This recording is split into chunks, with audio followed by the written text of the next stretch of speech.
Assalamualaikum, halo Tribuners, balik lagi di program yang menghadirkan wanita menginspirasi di Lampung, Smart Woman. Nah Tribuners, Smart Woman hari ini saya sudah menghadirkan seorang traveler asal Lampung, Mbak Rosita Sihombing. Halo Mbak. Halo, Assalamualaikum. Waalaikumsalam. Apa kabar Mbak? Baik, Alhamdulillah, tapi masih hektik. Uh-uh. Ya, lagi di mana nih Mbak? Kebetulan lagi di rumah sendiri, baru pulang, dan besok pagi udah nggak di Lampung lagi. Oh ya, mau Oh, kembali ke Perancis ya Mbak ya? iya mau mau itulah mau pulang. Nanti sering-sering ke sini juga lagi loh. Insya Uh-uh. Allah. Iya. Nah, Mbak, hari ini kita mau ngobrol, Mbak ya. Mbak ini kan seorang traveler yang udah keliling Indonesia dan sudah sampai ke luar negeri juga. Alhamdulillah. Iya. Insya Allah. Boleh cerita nggak, Mbak? Mbak udah jadi traveler ini sejak kapan dan kenapa kok Mbak suka jadi traveler, Mbak? Kalau awal-awalnya tuh dari ditarik-tarik itu sejak saya di Universitas Lampung. Jadi ketika saya masih jadi mahasiswa di sana, saya kan ikut ikut belajar bahasa Perancis di Balai Bahasa Unila. Nah, di sana itu kan banyak native speaker Perancis dan tahu sendiri Mbak kalau orang sono, orang luar negeri itu traveling itu kayak sudah kayak wajib gitu loh. Wajib pokoknya harus gitu loh. Jadi ya ayo kita main kemana? Awalnya kan yang deket-deket lah ya, udah itu kemudian ke Lampung Barat, ke pokoknya yang di seputaran Lampung dulu. Dan kita passionnya itu ke pantai dan ke hutan gitu. Jadi alam lah gitu. Mm-mm. Iya. Jadi dari situ. Itu tahun berapa itu, Mbak? Awal-awal Mbak mulai traveling itu? Saya belajar bahasa Perancis di Unila itu tahun 96 lah itu. Tahun Oh. 96 saya mulai. Waktu itu saya lupa daerahnya mana kan karena dulu kan nggak ada zaman smartphone gitu kan. Jadi kan pakai kameranya diabadikan sama kamera yang bule-bule itu. Kita kan jarang. Paling itu kan dicuci pakai film atau apa gitu yang nggak ngerti sekarang ada apa enggak gitu. Jadi ya Lampung Barat, pokoknya yang pantai-pantai Kruwe yang masih sepi zaman dulu tuh. Sekarang kan udah rame ya Lampung Barat di mana lah udah rame banget yang datang gitu. Iya. Oh, jadi Mbak awalnya itu diajak. Terus akhirnya lama-lama suka sama travelingnya Mbak ya? Nah, dulu kan kita kalau zaman kecil kan paling traveling ke positif, iya kan? Pasir Heeh. putih. Iya. Nah, dulu Mbak, pas awal-awal Mbak traveling itu Mbak hanya sekedar traveling aja atau ketika Mbak datang ke tempat yang jadi tujuan traveling Mbak itu ada sesuatu yang Mbak lakukan atau mungkin Mbak sudah mulai berbagi di tempat itu gitu Mbak? Pokoknya sih kan sebagian orang kalau misalnya kayak hobi atau apa kan bisa kayak apa ya kayak tanda kutip diracuni atau ikut-ikutan atau apa gitu. Awal-awalnya kok enak ya karena saya dikenalkan traveling dengan apa traveling sama orang-orang khususnya Perancis ya. Itu kok kayak bukan sekedar jalan-jalan gitu loh. Bukan sekedar jalan-jalan gitu. Istilahnya kan seperti kayak ada yang pelajaran yang saya khususnya saya ya, yang saya ambil misalnya kayak apa ya contohnya banyak sih. Mereka kayak mana ya contohnya misalnya kayak kita mau menyeberang air gitu kan. Udah gitu ada teman saya misalnya yang berhijab gitu kan. Justru mereka yang ya apa istilahnya kayak mereka kayak menghargai gitu loh yang teman-teman yang berhijab gitu dan ke alamnya juga istilahnya berkomunikasi dengan apa dengan penduduk sekitarnya atau misalnya banyak lah yang diambil nggak sekedar kayak foto-foto atau apa gitu loh jadi kayak lebih ke komunikasi ke alam dan ke masyarakatnya gitu. Mm-mm. Iya, jadi ada sesuatu, ada pelajaran yang Mbak dapatkan gitu ya ketika Mbak datang ke tempat manapun gitu ya Mbak ya? Apa? Mbak, biasanya sih kalau misalnya saya begini nih, setelah saya gini, teman-teman kan kadang-kadang bertanya nih, udah berapa provinsi yang udah datengin, udah berapa negara, udah berapa pulau segala macam. Saya bilang, saya bilang kan kalau saya nggak mau menghitung-hitung berapa negara atau apa segala macam, karena kalau saya ke suatu tempat biasanya nggak mau yang cuman setengah hari atau 1 hari gitu. Saya mau ya misalnya kalau misalnya khususnya kayak kalau ke luar negeri, misalnya paling 3 hari sampai 5 hari gitu, satu negara gitu. Kan ada misalnya sebagian orang yang misalnya tour gitu, ya seminggu bisa 15 negara gitu, plek plek plek plek plek gitu, duduk manis, apa, foto-foto, cekrek, udah pulang, udah ke sini. Itu kan sebagian orang begitu, tapi kalau saya enggak, karena saya nggak dapat apa-apa gitu kalau seperti itu. Kalau misalnya saya misalnya jalan, misalnya saya ke Kamboja, ke Kamboja saya pernah 5 hari di situ, 5 hari saya. Teman saya udah pulang, saya nyambung gitu. Jadi saya lebih ke apa ya, kadang-kadang nongkrong, jalan di pinggir jalannya, ngobrol sama yang misalnya orang yang apa, tukang becaknya atau apanya, yang pegawai tokonya apa, yang penting ngobrol gitu, ngobrol gimana sih gitu mereka tuh karakternya atau apanya gitu. Ya syukur-syukur bisa sharing ya, saling sharing dan akhirnya tukar nomor kontak. Biasanya kayak gitu sih saya kalau jalan-jalan ke Indonesia atau ke luar negeri gitu, mencarinya ke situ. Silaturahmi ya juga. Iya. Nah, Mbak itu sudah mulai traveling ke luar Lampung itu tahun berapa itu, Mbak? Kalau keluar Lampung sejak saya menikah tahun 2003. 2003 kalau keluar negerinya ya, kalau travelingnya. Keluar gitu. negerinya 2003. Karena diracuni juga itu kan, diracuni keluarga kan, kalau misalnya kumpul nih keluarga suami kan, oh iya kita mau liburan kemana? Ini saya ke sini. Jadi pada heboh mau rencana mau liburan, misalnya liburan musim panas, liburan Natal, liburan apa gitu loh. Saya udah jauh-jauh hari, bahkan 2-3 tahun misalnya mau ke Raja Ampat, itu sudah bisa 2-3 tahun di planning gitu. Entah terrealisir atau enggak ya mereka nggak peduli, yang penting mereka rencana dulu gitu. Rencana itu Mbak. Iya. Jadi Mbak udah mulai pertama kali keluar negeri itu tahun 2003 ya, Mbak ya? Ya seputaran Eropa gitu, seputaran Eropa dulu. Asianya justru terakhir setelah sekarang setelah 3 tahun belakangan ini malah Asianya gitu. Oh, jadi negara yang Mbak kunjungi Eropa yang pertama kali ya, Mbak ya? Iya, yang keluar negeri Eropa ya. Ya namanya kan kita, ya zaman dulu belum ada yang kayak sekarang, ya hijab traveler, jilbab traveler, apa segala macam, atau muslim traveler, atau ya begitulah yang ada ler. Jadi kan kadang kalau kita ngomong misalnya masalah traveling itu kan yang sesuatu yang apa, uangnya dari mana gitu kan. Tuh.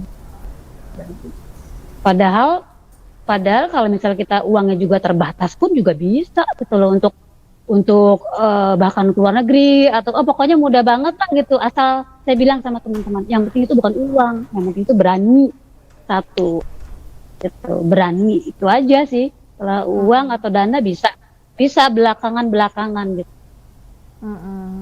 Oh iya, jadi kalau mau traveling itu nggak perlu ini Mbak ya, nggak perlu uang banyak ya, ala backpacker juga bisa ya Mbak ya? Banyak Mbak, Ala backpacker itu juga bisa ya? bisa backpacker yang backpackernya juga bisa. Banyak sih Mbak cara, misalnya kalau misalnya gini nih, kalau misalnya ala backpacker, tapi kita asal tadi ya berani, misalnya sekarang kan zaman media sosial, kita bisa kenal sama siapapun ya kan Mbak, dengan profesi apapun. Misalnya saya kenal dengan A gitu, yang apa gitu, kita jangan batasin yang di Indonesia aja, misalnya di luar negeri, atau misalnya kita lagi di jalan di Lampung ketemu misalnya bule, jangan, itu tadi yang saya bilang, berani, jangan ragu untuk menyapa dia gitu, jangan menyapa. Misalnya kan dari situ kita kenalan, oh kamu tinggal di Perancis ya, oh iya bisa nggak nanti kita ini, saya bisa dong di hospitality segala macam dan bla bla bla bla gitu. Dari situ bisa. Atau misalnya kita di media sosial, nah ini bagus banget sih isinya orang Indonesia yang di luar negeri, kita berani untuk ngomong, Mbak, perkenalkan saya ini gimana sih Mbak caranya, bla bla bla bla gitu. Karena saya juga nih kalau misalnya ada yang biaya minim, ngapain biaya yang banyak kan. Saya waktu itu misalnya ke Iran, saya pikir Iran ini kan dikenal ada banyak lah stigma miring ya tentang Iran kan. Dan itu saya karena saya suka menulis, karena saya penulis, suka nulis traveling di koran. Terus saya cari nih ke teman-teman, ada nggak yang ini teman di Iran segala macam. Oh ada nih. Jadi dari link teman saya tuh saya dapat link teman yang penulis juga yang ada di misalnya di Iran. Nah saya nggak nginap di apa istilahnya nginap saya di Teheran ya. Teheran itu ibu kotanya Iran. Jadi saya di sana juga nginap di hotel, justru saya di situ gratis. Bahkan padahal saya nggak kenal sebelumnya sama teman penulis itu, dia WNI kebetulan kan. Jadi berdasarkan saya berani tadi, namanya misalnya Mbak Fulan, gimana sih di sana, nenek-nenek, dengan begitu, ya itu tadi, oh tinggal aja di tempat saya segala macam, bla bla bla bla. Apalagi kalau sama passionnya sama Mbak, misalnya sama-sama penulis, atau misalnya yang bukan penulis, passionnya apa, misalnya sesama apalah pokoknya yang hobi tertentu, ya kalian cari komunitasnya misalnya di seluruh dunia. Nah kamu bisa, misalnya teman-teman bisa nih ya yang dengar acara ini, teman-teman bisa kontak beliau-beliau yang sama hobinya, passionnya, dan bisa itu sangat bisa untuk tinggal gratis di sana gitu, di negara yang akan kita datengin ya, gitu Mbak. Iya. Nah, Mbak, itu kan Mbak sudah ke Eropa, Amerika udah. Amerika belum, karena saya itu tadi ya, negara yang saya nggak mau datengin itu adalah Amerika. Saya bilang gitu. Padahal keluarga kan ada juga di situ sih, cuman saya untuk saya sih nggak mau, nggak tertarik gitu Amerika. Nggak tahu ya walau-walau. Jadi baru Eropa sama Asia ya? Afrika, terus itu Timur Tengah ya kayak ya, itulah Mekah apa segala macam kayak Maroko dan lain-lain ya, Timur Tengah gitu. Iya. Nah Mbak, di antara negara-negara yang Mbak pernah kunjungin itu Mbak, yang paling berkesan itu yang mana Mbak? Paling berkesan ya. Kalau paling berkesan saya itu justru apa ya banyak banget sih yang paling berkesan. Yang luar negeri ya, bukan yang dalam ya. Yang unik apa berkesan ya? Yang unik, kalau yang berkesan boleh. Mungkin Maroko ya, Maroko saya. Maroko Mbak, Maroko. Kenapa Mbak? Karena kan negara-negara. Iya, itu saya pernah datang di kota tua, namanya Fes. Fes itu kalau teman-teman pengen beli apa sih barang-barang kulit gitu kan, nggak perlu ke Eropa, ke Maroko aja. Karena di Fes itu ada kota tua banget, di situ dilarang, malah mobil di situ dilarang, saking itu kan masuk UNESCO ya, UNESCO Heritage. Jadi kan di situ mobil dilarang masuk. Jadi kan di situ ada di kota tua itu ada kayak pabrik apa pabrik kulit. Jadi kayak tas kulit, jaket kulit segala macam itu yang bahkan Eropa beli di situ gitu. Yang kita beli di Eropa misalnya berapa ratus euro gitu, di situ bisa nggak nyampe 100 euro gitu. Dan uniknya di situ di kota tua itu kayak kita kayak merasa di apa ya, kayak di zaman apa ya, Alibaba ya kali ya. Jadi kayak masih ada apa sih Mbak, bukan kuda sih, di bawah kuda itu apa ya, bukan keledai kali ya. Jadi alat transportasinya itu masih kayak keledai gitu. Ada banyak tapis, jadi apa. Jadi ya berkesan sih, kayak di hotel penginapannya pun juga penginapan yang kayak yang beda gitu, bukan di hotel. Jadi penginapan kayak di dalam batu atau apa gitu. Sama dengan di Turki. Di Turki di misalnya kayak di apa Mbak yang di balon itu Kapadokia. Itu kan kalau kita nginap di Kapadokia itu kan bebatuan, itu hamparan, itu juga salah satu yang berkesan. Bebatuan kayak, jadi saya ingat kayak film Flintstone. Jadi situ kan kalau Mbak tahu film Flintstone itu seperti itulah. Jadi penginapannya itu ya di situ-situ di bebatu-batuan. Jadi seru banget loh. Seru banget. Jadi kayak Kapadokia, Turki dan Maroko itu berkesan dan unik ya, bukan hanya berkesan aja, unik. Unik ya. Iya. Nah Mbak, itu kan kita ngobrol-ngobrol kemarin itu kan Mbak kan bilang sama saya gitu ya Mbak, sambil traveling itu ada yang Mbak bagi ke orang-orang yang Mbak temuin di sana. Itu berbagi dalam bentuk apa sih Mbak? Dalam bentuk pengalaman, sharing atau apa gitu Mbak? Kalau berbagi misalnya kayak senyum pun juga berbagi kan Mbak ya. Saya senyum, saya berbagi kalau di Lampung saya berbagi kayak maaf. Misalnya kayak saya kan punya kafe, jadi kan ketika ditanya sama orang-orang, Mbak, lo ini profesinya apa sih? Pengusaha kafe, apa segala macam, penulis, apa traveling? Ya semuanya saya padukan, saya bilang gitu. Ketika saya punya kafe, ya nggak ada salahnya saya ngajak teman-teman yang barista, misalnya, ayo kita misalnya sedekah yuk Jumat Barokah, yuk kita jalan-jalan kemana gitu. Misalnya satu di sini, satu di mana, nggak apa ya, nggak memfokuskan di satu tempat, misalnya di tempat pembuangan sampah pun kita lakukan gitu loh. Jadi biasanya berbaginya saya berbagi materi. Ya kalau ada gitu. Kalau nggak ada pun misalnya saya mau berbagi misalnya kayak di Tanggamus, bukan Tanggamus, di Gigi Hiu. Saya kan ada desa kayak apa ya kayak binaan atau apa pokoknya saya udah dekat sama mereka ya. Mereka kekurangan misalnya misalnya kekurangan apa gitu. Terus saya ada segini, yuk siapa nih yang mau nyumbang lagi? Dan kalau nggak ada pun atau sedikit ya udah nggak masalah, saya yang mencukupinya dan saya kesana gitu. Jadi yang seadanya di saya gitu. Jadi saya berbagi sebenarnya kalau materi itu nggak terlalu banyak. Yang banyak tuh saya kalau di Indonesia nih Mbak ya, berbagi pengalaman saya Mbak. Karena itu Masya Allah tuh luar biasa banget. Misalnya kayak saya ke Padang, saya kan saya suka jalan sendiri. Mungkin bagi anak-anak SMP ada sekitar 10 waktu 10 orang lah, bulan puasa. Karena saya kalau traveling tuh nggak peduli bulan puasa atau lebaran atau apa, kalau misalnya yang lagi mau ya mau gitu. Jadi saya waktu itu pokoknya walaupun saya umur ada 40-an misalnya, bagi mereka mungkin ini kok agak beda mungkin ya. Jadi mereka mendekat ke saya kan jalan sendiri. Dia alhamdulillah kata saya, sasaran nih kata saya kan.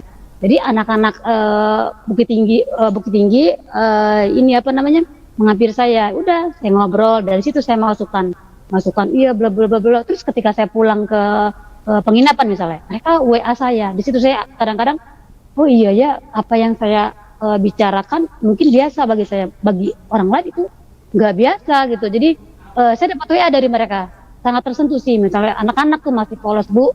Iya Bu, nanti saya kalau sudah besar, saya akan belajar giat Bu.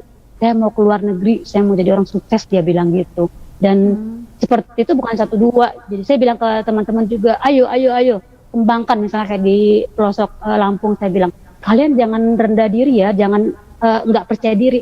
Apa yang kalian anggap biasa, misalnya kayak Gigi Hiu misalnya, atau keramikan yang di Lampung Barat, yang mereka tinggal di situ, bahkan mereka mungkin nggak pernah ke situ. Bahkan itu berita tempat itu sampai ke luar negeri dan mereka pernah datengin gitu, terus sayang banget.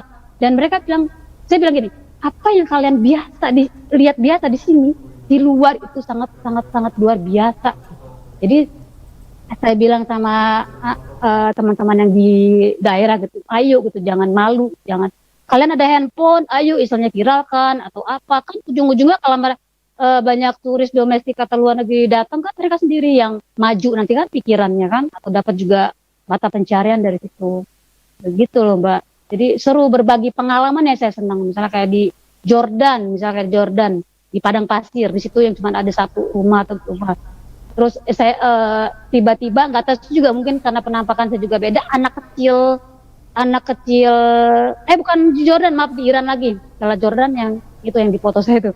Di Iran anak kecil di gurun, tiba-tiba dia pegang tangan saya gitu, dia narik tangan saya, terus saya bilang apa ya, kata saya kan nggak ngerti bahasa, makanya walaupun nggak ngerti bahasa saya mah nggak peduli, pasti ada sesuatu yang menarik kalau misalnya kita juga tujuannya baik ya Mbak ya. Dan anak kecil itu menarik saya, ternyata apa, oh dia menunjukkan peliharaan ayamnya gitu, dan itu satu kan saya kasih senyum, saya kasih apalah tanda-tanda dan juga ikut peace begini, jadi seru di situ. Terus kemudian ibunya juga, saya ada sedikit uang atau makanan saya kasih ke mereka gitu. Mungkin di padang pasir itu kan sangat susah ya untuk ke kota gitu. Jadi ya istilahnya uang yang beberapa lembar yang kita ada ya apa salahnya kita kasih ke mereka, atau makanan bekal kita kasih ke mereka. Itu mereka bahagia banget, apalagi kalau misalnya tahu kita orang Indonesia gitu. Jadi saya bilang sama teman-teman, ayo kita jadi diplomat Muslim, diplomat Indonesia gitu. Bukan diplomat apa ya, diplomat bukan hanya diplomat yang di Deplu kan, kita pun bisa jadi diplomat sendiri dimanapun kita berada gitu loh Mbak. Iya, itu Mbak itu traveling itu tuh ada jadwal nggak sih Mbak, ada jadwal khusus nggak atau sesempatnya aja kayak gitu? Sebenarnya kalau saya kan domisili kan di Paris, dan anak juga udah besar gitu. Walaupun anak udah besar, Masya Allah kalau di luar negeri itu kan ada anak itu kan ada penitipan ya Mbak ya, ada penitipan anak, dan itu bahkan udah mulai di perut pun udah bisa didaftarin gitu. saking antrinya gitu. Jadi mulai 1 tahun bisa sekolah dari pagi sampai malam gitu. Tapi kalau saya kan enggak. Tapi begitu anak saya misalnya udah SD atau apa, saya dibebasin sama suami saya gitu untuk pergi ya kemana terserah, mau ke Eropa mau kemana gitu. langkah saya traveling sendiri itu yang saya ingat waktu itu saya ke Praha loh. Ke Praha saya sendirian.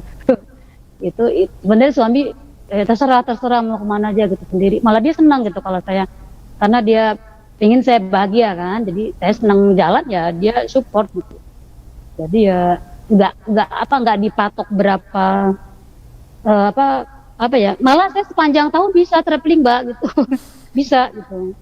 Bisa, tapi kan kalau saya traveling serunya, misalnya saya 5 hari ke Praha gitu, saya siapin, itu serunya loh, saya siapin makanan untuk suami yang misalnya untuk 3-5 hari gitu, untuk anak juga kayak gitu, jadi ya kewajiban juga terlaksana gitu, dan komunikasi juga lancar gitu, dan nggak ada jadwal, panjang tahun insya Allah, kalau misalnya mood ya, dan nah sebenarnya juga kalau misalnya kemarin saya pengennya ke Palestina gitu, tapi itu tadi kan, karena corona dan ada apa sih gonjang ganjing, jadi saya nggak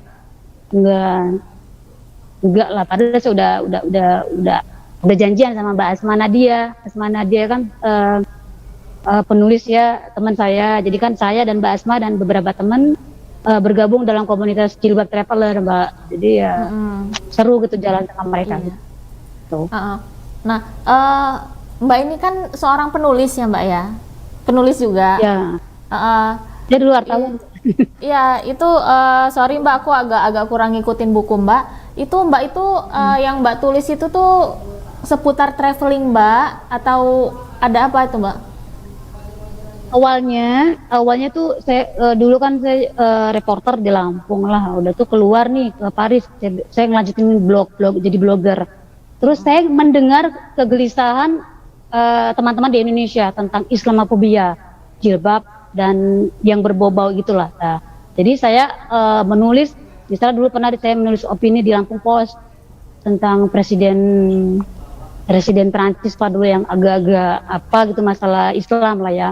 Kemudian saya buat buku akhirnya. Karena apa? Karena saya lihat setelah beberapa tahun saya mencermati, sepertinya misalnya teman-teman mahasiswa yang ingin sekolah ke luar negeri, misalnya terutama Prancis ya, mereka nih maaf ya, yang misalnya yang berjilbab, mereka takut, Mbak. Mereka takut, oh nanti itu, oh nggak boleh ya sekolah di Prancis, oh nggak boleh ya kuliah di sini, oh nggak boleh ya pakai jilbab gitu. Nah disitulah gitu saya nulis dikit-dikit tentang misalnya kehidupan saya yang di sana udah mulai berjilbab kan beberapa tahun saya di Paris, kemudian saya 2009 saya berjilbab, 2003 saya ke sana, 2005 ada gonjang-ganjing dilarang jilbab segala macam, 2009 saya berjilbab dan saya tunjukin, dan ayo nggak usah takut, nggak usah, memang sih ada Islamofobia ya, mungkin ya, tapi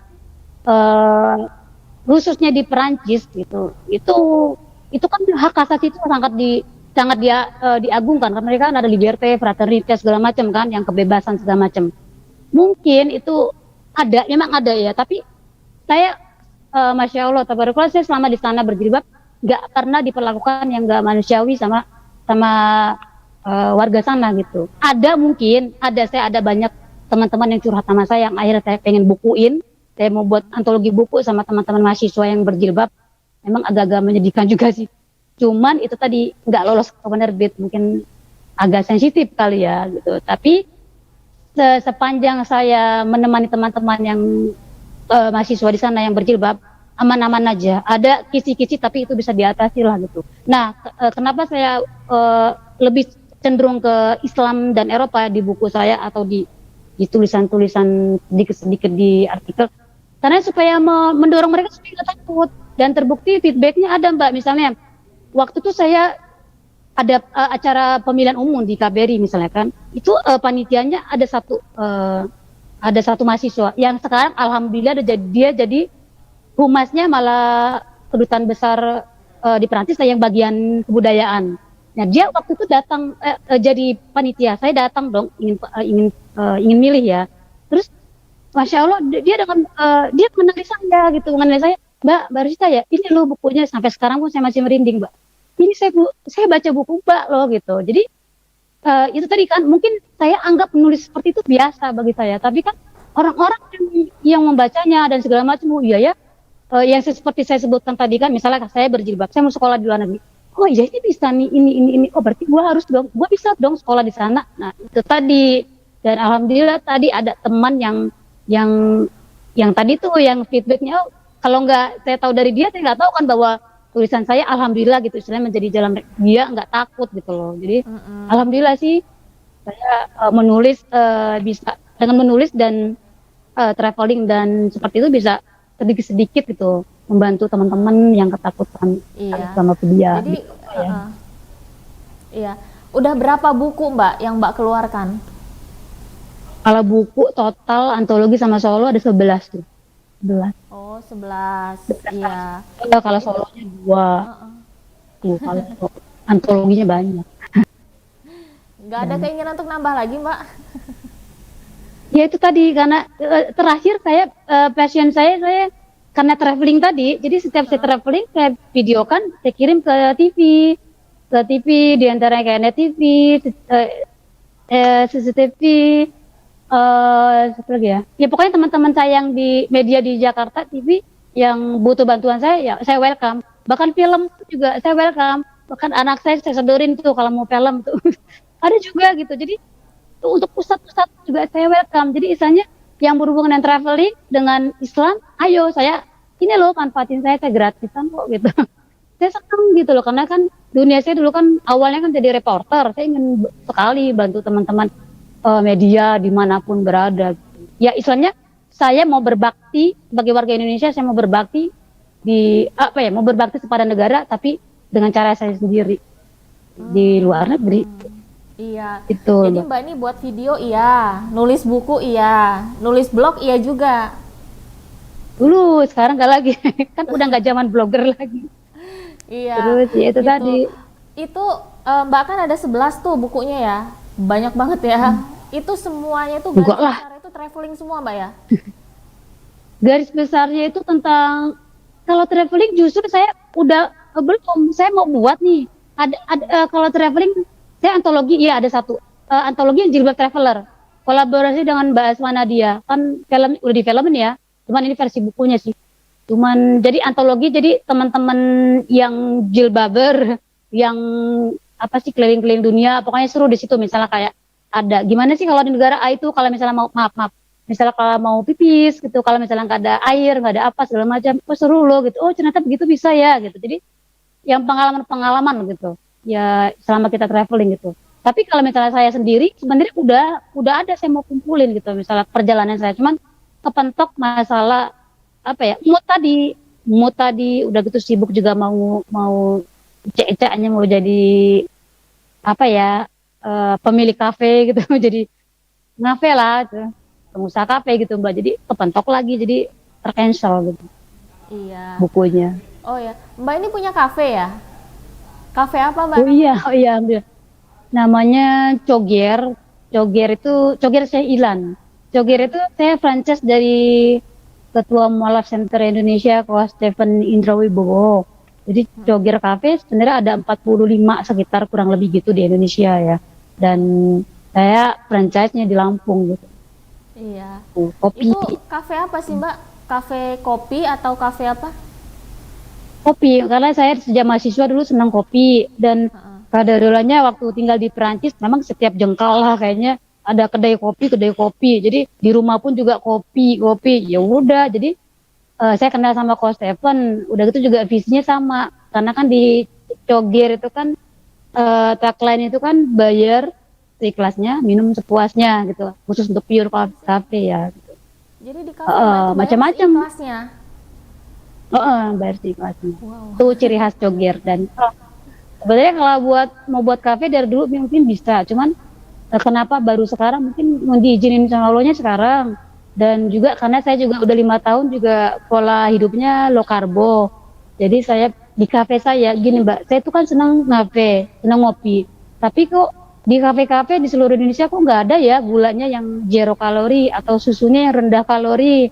Kadang-kadang ya itu tadi sedih juga sih.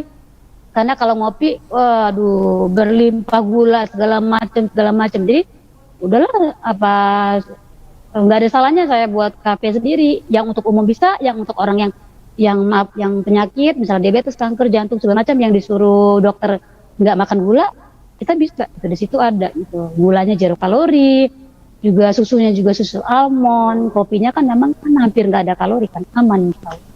Iya. Gitu. Itu sampai sekarang masih Mbak bayar seikhlasnya?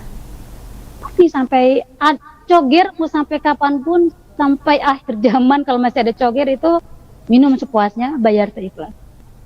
Iya. Mohon maaf Mbak, itu Mbak nggak takut maaf rugi apa gimana gitu kan, namanya seikhlasnya kan, orang mungkin ada yang 1.000, ada yang cuma 2.000 gitu. Nggak apa-apa, itu jadi kalau yang bayar seikhlasnya ini kan yang pure kopi Mbak, misalnya espresso, americano, long black, kalita, V60, Japanese cold drip, dan misalnya chiffon, mocha pot, banyak lah yang pure ya, yang pure kopi gitu.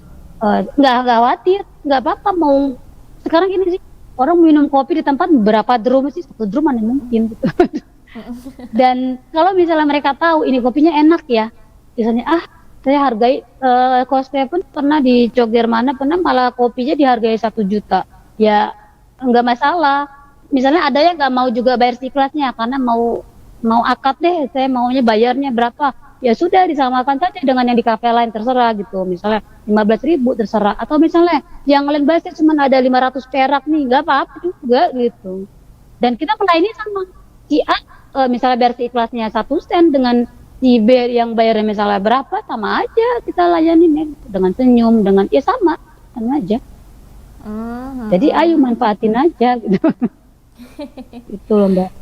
Jadi melalui kafe ini Mbak mau berbagi gitu ya Mbak ya? Ya, mungkin itu tadi Mbak ya, karena ya tadi nggak tahu, memang saya senangnya, ya memang senang seperti itu gitu, nggak yang saya maunya, kalau saya kalau mau jadi pengusaha bisa dari dulu, tapi saya mau yang jadi yang pengusaha yang barokah, yang berkah gitu, nggak mau yang kaya. Saya bilang sama teman-teman di kafe, ini nggak bagus lagi, atau ini misalnya ini nanti memang kita nggak tahu itu, tapi yang di atas tahu, nanti kita dihisap gara-gara si A sakit gara-gara kita gitu. Jadi insya Allah kalau saya benar-benar nggak mau gitu, yang nggak mau uang banyak tapi memang jolim, gitu nggak mau saya. Iya. Yang Dari barokah kapan lah. itu Mbak kafenya? Baru 3 bulan. Oh, baru 3 bulan. Itu alamatnya nih Mbak di mana? Alamatnya itu di Jalan Sultan Agung nomor 43 ya, dekat pom bensin, Tepang Kota Mbak. Iya. Buka setiap hari kah? Bukanya setiap hari dari mulai jam 10 pagi sampai jam 8. Oh iya. Oh iya, uniknya Pak di ini ya, ngomongin kopi ini, uniknya kopi kita nih, kopi biji kopinya ini anti riba Mbak, anti riba. Udah gitu juga biji kopinya itu skala SCA. Mungkin kalau teman-teman yang suka kopi tahu lah skala SCA, Society Coffee Association. Yang di Indonesia sertifikat itu cuma ada 17, dan Coger salah satunya gitu. Makanya kenapa saya mau buka itu, karena insya Allah itu tadi unik tadi ya, unik dan beda lah gitu, karena ada low karbonnya, biji kopinya anti riba, udah gitu juga bayar seikhlasnya gitu. Dan minuman yang non susu pun juga pemanisnya pakai fruktosa, kita pesan dari pusat gitu. Jadi fruktosa jadi kan pemanis dari buah-buahan. Iya. Itu yang bayar seikhlasnya tuh khusus kopi ya? Kopi pure kopi, Pure espresso kopi. dan lain-lain lah. Iya. Oke. Oke Mbak Ita, sebelum saya tutup ada yang mau Mbak sampaikan Mbak? Sampaikan, saya nggak pernah bosan sih ngomong sama siapa aja. Misalnya, ayo teman-teman orang WNI, orang Indonesia, jangan pernah minder sama orang luar negeri. Karena kan mungkin mereka ngeliatnya dari luar negeri ya Mbak ya, tinggal di sana. Karena saya jadi saksi hidup lah. Jadi orang Indonesia, mahasiswa Indonesia nggak kalah lebih pintar dari mereka gitu. Dan yang saya lihat teman-teman tuh pada malu, pada nggak berani, nggak percaya diri gitu. Jadi saya itu tadi, saya dimanapun saya ketemu, terutama di Lampung ya, kalau ketemu orang, misal ada kesempatan untuk ngobrol, jangan pernah malu deh, jangan pernah, pokoknya harus berani. Nggak pentingin apapun, yang penting harus berani, tapi tetap di jalurnya ya, berani, dan jangan minder, harus percaya diri. Apa yang kalian punya harus di-sharing, karena yang kalian anggap biasa itu luar biasa bagi orang lain. Itu iya. Intinya percaya diri ya Mbak ya? Percaya diri, dan jangan apa itu tadi yang kita anggap biasa gitu di sono, di luar Lampung, di luar negeri apalagi, itu sangat luar biasa. percayalah. Secure ya Mbak ya. Iya percaya, karena saya kan Ah, udah iya. hampir 20 tahun Mbak di sono. Jadi saya tahu bener ya. Iya. Oke Mbak Ita, terima kasih banyak ya Mbak ya atas waktunya Iya, Mbak. sama-sama. Mm-mm. Makasih Tribun, semoga Tribun Iya. sukses ya dan Iya. makin besar. Iya, kasih Mbak Ita. Yuk, makasih. Oke Tribuners, tadi obrolan kita bareng dengan Mbak Ita. Sampai jumpa lagi di Smart Moment berikutnya. Assalamualaikum.